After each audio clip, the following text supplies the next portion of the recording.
অবশেষে আমরা পৌঁছে গেলাম আমাদের গন্তব্যে, যার জন্য সুদূর পশ্চিমবঙ্গ থেকে ছুটে এখানে আসা।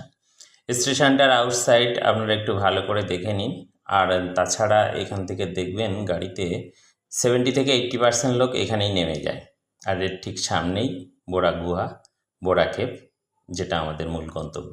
100 মিটার হাঁটা পথ। স্টেশনটা একটু ভালো করে দেখুন। 1 নম্বরে আমরা নেমেছি, আর এই যে গাড়ি আমাদের এখানে দাঁড়িয়ে আছে। আর এই যে এই ছেলেটাকে যাকে দেখছেন, এই আমাদের ড্রাইভার। মানে সড়ক পথে এর গাড়িতে করে আমরা গিয়েছি আরাকুতে। আর একটু বলে রাখি, আপনারা যারা এখানে আসবেন অতি অবশ্যই এইখান থেকে বেরিয়ে সামনের দিকেই একটা জিগজ্যাগ হোটেল আছে খুব পছন্দের, ওখানে অতি অবশ্যই আপনারা ব্যাম্বু চিকেন অর্ডার দিয়ে দেবেন এবং অতি অবশ্যই খাবেন। আহ, কি টেস্ট!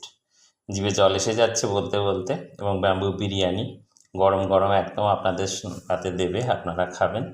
আর আপনাদের সবাইকে নিয়ে তো আমার ভাবনা চিন্তা, তাই বলে রাখি, যাদের ভমিটিং প্রবলেম আছে এবং যারা সড়ক পথে এখান থেকে আরাকুতে যাবেন, তারা একটু ভাবনা চিন্তা করে ব্যাম্বু চিকেন বা ব্যাম্বু বিরিয়ানি খাবেন, কারণ 500 টাকা বেরিয়েও যেতে পারে। যাই হোক, আর এখান থেকেই ঠিক 100 মিটার এগুলেই আমরা আমাদের গন্তব্যে যাব। নেক্সট টাইমে আমার ফাটাফাটি ভিডিও থাকবে, যার জন্য আমরা সুদূর পশ্চিমবাংলা থেকে ছুটে এখানে এসেছি। আর এই যে আমাদের টিম, আমরা এগিয়ে যাব সামনে। আর এখানে তো দেখতেই পাচ্ছেন কত গাড়ি অপেক্ষা করছে এবং ঠিক আপনাকে নিয়ে টানাটানি করবে প্রত্যেক ড্রাইভাররা। ধন্যবাদ।